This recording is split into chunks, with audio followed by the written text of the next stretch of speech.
अखिलेश यादव ने मान लिया है, ठान लिया है और जान लिया है कि अब सपा को नया रूप देना होगा। 2027 का चुनाव जीतना है तो फिर बदलाव करना होगा और इसीलिए एक महीने में सपा में हो जाएंगे ये 5 बड़े बदलाव। ये 5 बदलाव पार्टी को 2027 में 100% जीत दिलवाने की होंगे गारंटी। सत्ताधारियों की हर रणनीति इन बदलावों के आगे हो जाएगी फेल। अखिलेश यादव ने संगठन, फ्रंटल संगठन और जिला इकाइयों को नए कलेवर देने की कर ली तैयारी।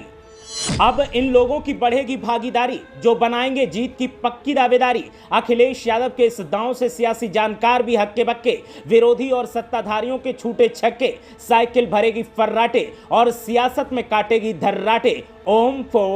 उत्तर प्रदेश के मुख्य विपक्षी दल समाजवादी पार्टी और समाजवादी पार्टी के प्रमुख अखिलेश यादव एक महीने में अपनी पार्टी को एक नए कलेवर, नए फ्लेवर के साथ लॉन्च करने की तैयारी कर रहे हैं। 2027 विधानसभा चुनावों को मद्देनजर रखते हुए अखिलेश यादव ने 5 ऐसे बड़े बदलाव समाजवादी पार्टी में किए हैं जो समाजवादी पार्टी को 2027 में सत्ता के गलियारों तक पहुंचा सकते हैं और पार्टी को मजबूती दे सकते हैं। आपको याद ही है कि अखिलेश यादव ने सिर्फ एक जिले को छोड़कर तमाम जिलों की इकाइयों को भंग कर दिया है, फ्रंटल संगठनों को भंग कर दिया है और नए सिरे से नियुक्ति देने की तैयारी की है। तो इसके अलावा समाजवादी पार्टी में 5 बड़े बदलाव करके अखिलेश यादव ने अब सियासत में एक बड़ा धमाका किया है। तो आइए जानते हैं एक एक करके उन 5 बदलावों को जो 2027 में समाजवादी पार्टी के लिए पालनहार बनेंगे, संजीवनी बनेंगे और सियासत के सिरमौर बनाने में मदद करेंगे। अखिलेश यादव मुख्यमंत्री बनने का सपना देख रहे हैं और सियासी जानकारों का कहना है कि जो 5 बड़े बदलाव अखिलेश यादव ने किए हैं, ये बड़े बदलाव अखिलेश यादव को मुख्यमंत्री जरूर बना सकते हैं अगर इनकी रणनीति के तहत काम किया गया। तो चलिए एक एक कर इन 5 बदलावों के बारे में जानते हैं। बदलाव नंबर 1, MY फॉर्मूले में तब्दीली। आप सबको पता है कि समाजवादी पार्टी का सबसे मुफीद फॉर्मूला रहा है MY फॉर्मूला, मतलब मुस्लिम और यादव। लेकिन अब नए बदलावों में MY फॉर्मूले में भी बदलाव किया गया है और अखिलेश यादव ने फाइनल फैसला लिया है कि अब की बार MY मतलब यादव और मुस्लिम नेताओं को थोड़ी कम तवज्जो दी जाएगी, लेकिन अन्य पिछड़ी जातियों से जुड़े नेताओं को तवज्जो देते हुए उन्हें पार्टी में मजबूती दी जाएगी, बड़े पद पर सुशोभित किया जाएगा ताकि वोट बैंक को साधा जा सके। अखिलेश यादव को भी पता है कि मुस्लिम और यादव समाजवादी पार्टी को छोड़कर कहीं नहीं जा सकते। ऐसे में MY फॉर्मूले को पुरजोर तरीके से प्रमोट करने की बजाय PDA में आने वाली जातियों को प्रमोट किया जाए ताकि पार्टी की स्थिति और मजबूत हो और इसीलिए अखिलेश यादव ने यह एक बड़ा फैसला लिया है। बदलाव नंबर 2, युवाओं के हाथ होंगे मजबूत।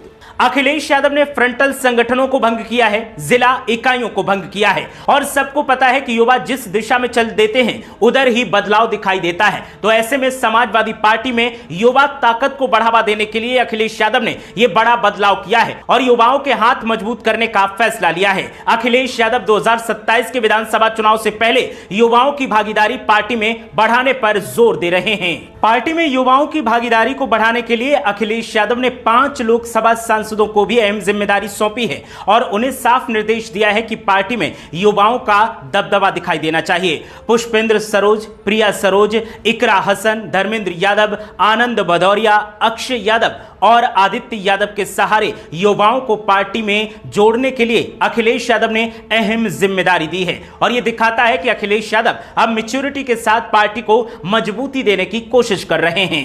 बदलाव नंबर 3, PDA की इन जातियों को मिलेगी अहमियत। आप सबको पता है कि लोकसभा चुनाव 2024 में समाजवादी पार्टी का फॉर्मूला PDA सबसे ज्यादा हिट साबित रहा था और इसी हिट फॉर्मूले को 2027 में भी अपना मुख्य हथियार बनाने की तैयारी अखिलेश यादव ने की है और इसीलिए PDA समाज से आने वाली जातियों की भागीदारी को और ज्यादा बढ़ाने का फैसला लिया गया है। नए संगठन में जब पदाधिकारी नियुक्त किए जाएंगे और इकाइयों में जब पदाधिकारियों को नियुक्ति दी जाएगी, फ्रंटल संगठनों में पदाधिकारी जब तैनात किए जाएंगे तो उनमें PDA की जातियों का दबदबा दिखाई देगा, क्योंकि अखिलेश यादव पर अक्सर PDA का नारा देने की तो बात कही जाती है लेकिन PDA के लोगों की अनदेखी करने का आरोप लगाया जाता है। लेकिन अब अखिलेश यादव इन आरोपों को विराम देना चाहते हैं और इसीलिए PDA समाज की भागीदारी को बढ़ाने का फैसला लिया गया है।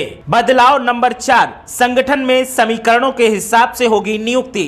समाजवादी पार्टी ने एक बड़ा फैसला और लिया है और यह बड़ा फैसला है संगठन में समीकरण समीकरण के हिसाब से नियुक्ति दी जाए। अब तक नेताओं को मनमाने तरीके से पद दे दिए जाते थे और नेता भी मनमाने तरीके से पदों पर काम करते थे, लेकिन अब समाजवादी पार्टी आलाकमान ने फैसला लिया है कि अब संगठन में जिस किसी को भी नियुक्ति दी जाएगी उसे समीकरण के आधार पर नियुक्ति दी जाएगी कि वोट बैंक को कैसे साधा जाए और किस नेता की नियुक्ति से वोट बैंक प्रभावित होगा और किस नेता की नियुक्ति से वोट बैंक बढ़ेगा। और अब जो भी पदाधिकारी नियुक्त किए जाएंगे उन्हें इसी लिहाज से पदों पर काबिज किया जाएगा।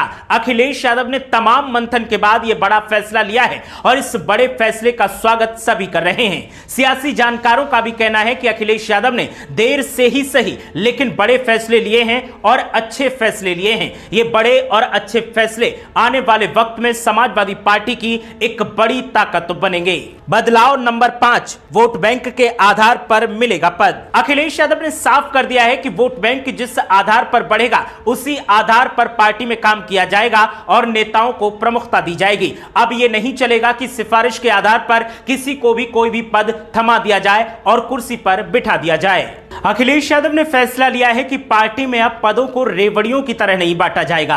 पहले इसी तरीके से काम होता था और जिससे पार्टी को बहुत नुकसान भी उठाना पड़ा है और इसीलिए अब ये 5 बड़े बदलाव किए गए हैं। सियासी जानकारों का भी कहना है कि अखिलेश यादव के ये बदलाव 2027 के विधानसभा चुनावों में एक बड़ा असर दिखाएंगे। अखिलेश यादव के इन बदलावों का तोड़ सत्ताधारी पार्टी के पास भी मौजूद नहीं होगा और सत्ताधारी पार्टी भी इनके सामने पस्त नजर आएगी। अखिलेश यादव ने जब से समाजवादी पार्टी को नए तरीके से पेश करने, नया कलेवर देने और रिवाइव करने का फैसला लिया है, तब से सत्ताधारी पार्टी भी पल पल की अपडेट पर नजर बनाए हुए है, क्योंकि उसे भी सपा के खिलाफ रणनीतियां बनानी होंगी। लेकिन अखिलेश यादव ने जो रणनीतियां बनाई हैं, अखिलेश यादव ने जिस तरीके से रोड मैप तैयार किया है, उसके सामने सत्ताधारियों की हर रणनीति फेल हो जाएगी, ऐसा समाजवादी पार्टी के एक्सपर्ट का दावा है। सपा नेताओं का साफ तौर पर कहना है कि सपा चीफ ने अब बड़े पैमाने पर बदलाव करते हुए 2027 की बदलाव की नींव रख दी है और 2027 में पार्टी कैसे जीतेगी इसकी भी रणनीति बना ली है और यह रणनीति आने वाले वक्त में